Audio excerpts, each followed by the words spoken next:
जब फिल्म शुरू होती है तो हम एक जवान लड़का देखते हैं जिसका नाम जून वू होता है। वो अपने पेरेंट्स और सिस्टर के साथ रहता है। वो अपना ज्यादा वक्त अपने दोस्तों के साथ लाइव वीडियो गेम्स खेलने में गुजारता था। उसे पबजी गेम खेलने का बहुत क्रेज था। ऐसे ही एक दिन वो गेम खेलने में मशरूफ होता है जब उसकी फैमिली घर पर नहीं होती। गेम खेलते हुए टीवी पर न्यूज आती है कि एक वायरस पूरे सियोल कोरिया में फैल गया है। लोग एक दूसरे को काट रहे हैं। ये वायरस इतना ज्यादा फैल गया है कि अब हुकूमत के कंट्रोल से बाहर हो गया है। जो लोग अभी तक इन्फेक्ट नहीं हुए वो भागकर बचने का रास्ता ढूंढ रहे हैं। ये सुनकर जून वू अपने अपार्टमेंट की बालकनी से बाहर देखता है तो वो देखता है कि लोग एक दूसरे को बहुत ही शिद्दत से काट रहे हैं। ये मंजर देखकर वो घबरा जाता है। दरअसल ये एक ज़ॉम्बी वायरस था जिसके लगने से लोग ज़ॉम्बीज बन रहे थे। जब वो वापस अपने फ्लैट में आता है तो उसका एक नेबर जबरदस्ती उसके घर में घुस आता है। वो जून वू से वॉशरूम यूज करने की इजाजत मांगता है, लेकिन इतने में जून वू टीवी पर न्यूज देख रहा होता है जिसमें बताया जाता है कि इन्फेक्टेड लोग कैनिबलिस्टिक बिहेवियर दिखाते हैं। उनकी स्किन सफेद हो जाती है और आंखें लाल हो जाती हैं। इतना सुनते ही उसका नेबर ज़ॉम्बी बन जाता है, लेकिन जून वू मुश्किल से उसे घर से बाहर निकाल देता है और जल्दी से दरवाजा बंद कर लेता है। उसके फैमिली उसे मैसेज करती है कि क्या वो ठीक है और कहती है स्टे अलाइव। वो एक स्टिकी नोट पर अलाइव लिखकर अपने पेरेंट्स की तस्वीर पर चिपका देता है। ये वो अपनी मोटिवेशन के लिए करता है। उसके बाद वो अपने फ्लैट में बंद हो जाता है और फ्रिज को दरवाजे के सामने बैरियर बना देता है ताकि ज़ॉम्बीज अंदर ना आ सके। फिर वो सोशल मीडिया पर एक पब्लिक नोट अपलोड करता है जिसमें लिखा होता है स्टे अलाइव। ये वो मदद हासिल करने के लिए करता है, लेकिन कोई उसकी हेल्प के लिए नहीं आता क्योंकि उसका एरिया पूरी तरह ज़ॉम्बी से भरा होता है। वो अपने ड्रोन की मदद से चेक करता है जब भी सिग्नल मिलते हैं,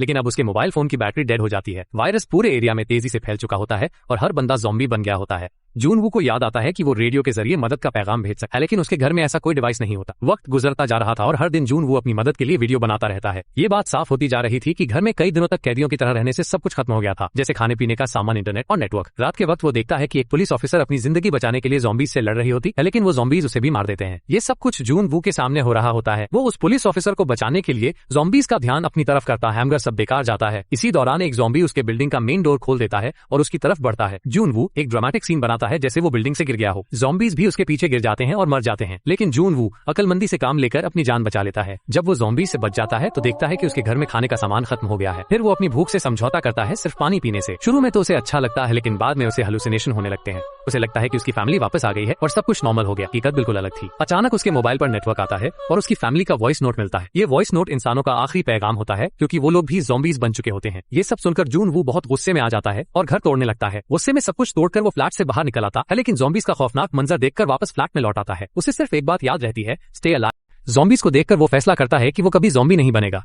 ये सोचकर वो खुद को फांसी लगाने जा रहा होता है, मगर अचानक सामने वाली बिल्डिंग से कोई उसे लेजर लाइट के जरिए बचा लेता है। जब वो उठकर देखता है तो सामने वाली बिल्डिंग में एक और सर्वाइवर होती है जिसका नाम किम यूबिन होता है। दोनों सिग्नल के जरिए बात करते हैं। यूबिन ने अपने मेन डोर पर एक ट्रैप लगाया होता है जिसमें एक ज़ॉम्बी फंसा होता है। मौका देखकर वो उसे मार देती है। वो एक अच्छी लड़की होती है, किसी को मारना नहीं चाहती थी, लेकिन हालात ने उसे मजबूर कर दिया था क्योंकि अगर वो उसे न मारती तो वो ज़ॉम्बी उसे मार देता। यूबिन देखती है कि जून वो कई दिनों से भूखा है। उसे खाना देने के लिए वो खाना रस्सी से बांधकर उसके फ्लैट में फेंकने की कोशिश करती है, लेकिन जिस बॉल की मदद से वो रस्सी फेंकती है वो नीचे सड़क पर गिर जाती है। जून वू अपना ड्रोन उसके पास भेजता है और दोनों के दरमियान एक रस्सी बांध दी जाती है। इस तरह खाना उसके पास पहुंच जाता है, लेकिन इतने में एक ज़ॉम्बी उस बॉल को देख लेता है। वो असल जिंदगी में एक फायर फाइटर होता है और उसे रस्सी पर चढ़ने का तरीका आता है क्योंकि उनकी आदतें उनके अंदर फिट होती हैं। वो अपनी आदतें नहीं भूलते। वो उस बॉल को खींचता है जो यूबिन की टेबल से बंधी होती है। टेबल अपनी जगह से हिलती है और यूबिन को लगती है जिससे वो बेहोश हो जाती है। ज़ॉम्बीज रस्सी पर चढ़ना शुरू कर देते हैं। जून वू अपना ड्रोन उनके इर्द गिर्द भेजता है ताकि उनका ध्यान भटके और एक ज़ॉम्बी के चेहरे पर चोट लगाता है। इसी दौरान उसके मेन गेट पर ज़ॉम्बीज दरवाजा तोड़ने की कोशिश कर रहे होते हैं। इस वजह से जून वू का ध्यान बढ़ जाता है और वो ज़ॉम्बी ड्रोन पकड़ लेता है। अब यूबिन होश में आती है और उस ज़ॉम्बी का हाथ काट देती है। वो नीचे गिरकर मर जाता है। जून वू फैसला करता है कि वो करीबी फ्लैट्स में जाकर खाना ढूंढेगा। वो एक ज़ॉम्बी से चाबी लेता है और उस फ्लैट के अंदर चला जाता है। उसे लगता है कि ये ज़ॉम्बी इस फ्लैट का मालिक है। अंदर जाकर उसे खाने का सामान, वॉकी टॉकी, ईयरफोन और माउंटेन हाइकिंग के इक्विपमेंट्स मिलते हैं। ये देखकर वो सोचता है कि इस फ्लैट का रहने वाला बहुत एडवेंचरस होगा। जब वो बेडरूम में जाता है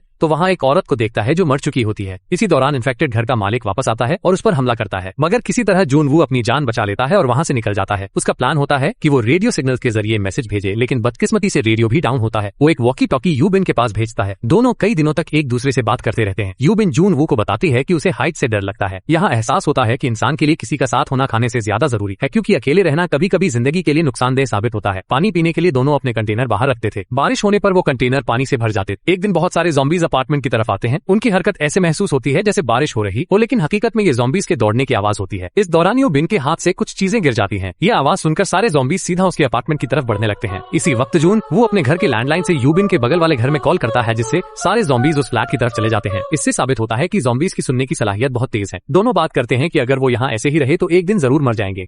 यूबिन जून वू को बताती है कि उसने तुम्हारी बिल्डिंग के 8वें फ्लोर पर कोई ज़ॉम्बी नहीं देखा।